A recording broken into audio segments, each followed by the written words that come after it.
ଭାରତର ପ୍ରଧାନମନ୍ତ୍ରୀ ଟ୍ୱିଟ୍ କଲେ ନାହିଁ ପ୍ରଥମେ କିମ୍ବା ଭାରତ ଏବଂ ପାକିସ୍ତାନ ଗୋଟେ ମିଳିତ ଜଏଣ୍ଟ ଷ୍ଟେଟମେଣ୍ଟ ଜାରି କଲେ ନାହିଁ। ଆମେରିକା ରାଷ୍ଟ୍ରପତିଙ୍କ ଏଥିରେ ଭୂମିକା କ'ଣ ଏବଂ ତାଙ୍କୁ ୟା ଭିତରକୁ ଆଣିଲା କିଏ?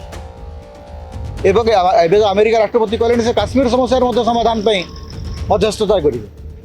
ଆମେ ଭାରତର ଗୋଟେ ମାନେ ନୀତି ହେଉଛି ଯେ ଆମେ ଆଉ କାଶ୍ମୀରକୁ ଦ୍ୱିପାକ୍ଷିକ ସମସ୍ୟା ବୋଲିକି ଭାବୁନା। ଆମେ କହୁଛୁ ଯେ କାଶ୍ମୀର ହେଉଛି ଆମର ଅଭେଦ୍ୟ ଅଙ୍ଗ, ଅବିଚ୍ଛିନ୍ନ ଅଙ୍ଗ। ସେଥିରେ ଆଉ କାହାର ମାମଲତିକୁ ଆମେ ଗ୍ରହଣ କରିବୁ ନାହିଁ। ଟ୍ରମ୍ପ ଏବେ କେମିତି କହୁଛନ୍ତି ଯେ he will be the mediator, ତାଙ୍କର ମଧ୍ୟସ୍ଥତାକୁ ଆପଣ କାହିଁ ସ୍ୱୀକାର କରୁଛନ୍ତି? ଏବଂ ଡୋନାଲ୍ଡ ଟ୍ରମ୍ପ ପାକିସ୍ତାନ ଏବଂ ଭାରତକୁ ଗୋଟିଏ ବ୍ରାକେଟ୍ ରଖିଥିଲେ। ତେଣୁ ପୃଥିବୀ ଆଗରେ ବର୍ତ୍ତମାନ ଆମେ ହେଉଛୁ ଦୁଇଟା ପରସ୍ପର ବିରୋଧରେ ଲଢ଼ୁଥିବା ଦେଶ।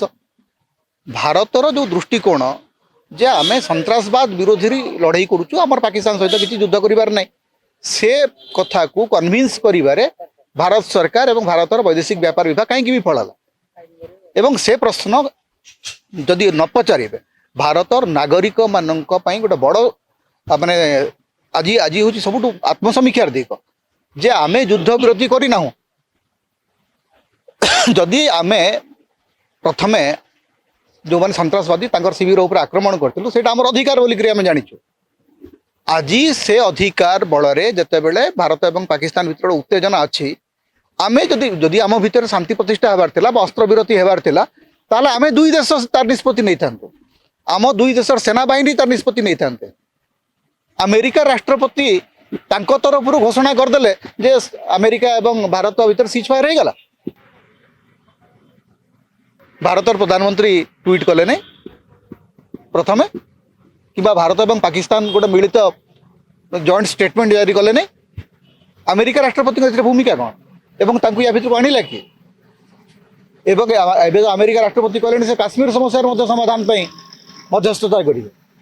ଆମେ ଭାରତର ଗୋଟେ ମାନେ ନୀତି ହେଉଛି ଯେ ଆମେ ଆଉ କାଶ୍ମୀରକୁ ଦ୍ୱିପାକ୍ଷିକ ସମସ୍ୟା ବୋଲିକି ଭାବୁନା। ଆମେ କହୁଛୁ ଯେ କାଶ୍ମୀର ହେଉଛି ଆମର ଅଭେଦ୍ୟ ଅଙ୍ଗ, ଅବିଚ୍ଛିନ୍ନ ଅଙ୍ଗ।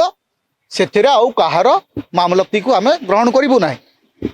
ଟ୍ରମ୍ପ ଏବେ କେମିତି କହୁଛନ୍ତି ଯେ he will be the mediator, ତାଙ୍କର ମଧ୍ୟସ୍ଥତାକୁ ଆପଣ କାହିଁ ସ୍ୱୀକାର କରୁଛନ୍ତି?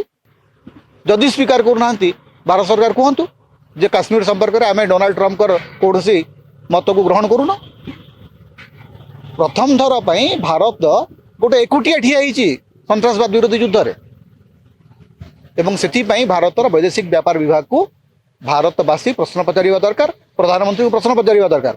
ପ୍ରଧାନମନ୍ତ୍ରୀଙ୍କୁ ସବୁ କଥାରେ ଗୋଟେ ପ୍ରଚାରରେ ଛାଡ଼ି ଦେଉଛନ୍ତି ଭାରତୀୟମାନେ। ଆମେ 140 କୋଟି ଲୋକ ଆମେ ଯାହା ଚାହୁଁଥିଲୁ ସେ ଅନୁସାରେ କୁଆଡ଼େ ଆପଣ କାର୍ଯ୍ୟାନୁଷ୍ଠାନ ନେଉଛନ୍ତି?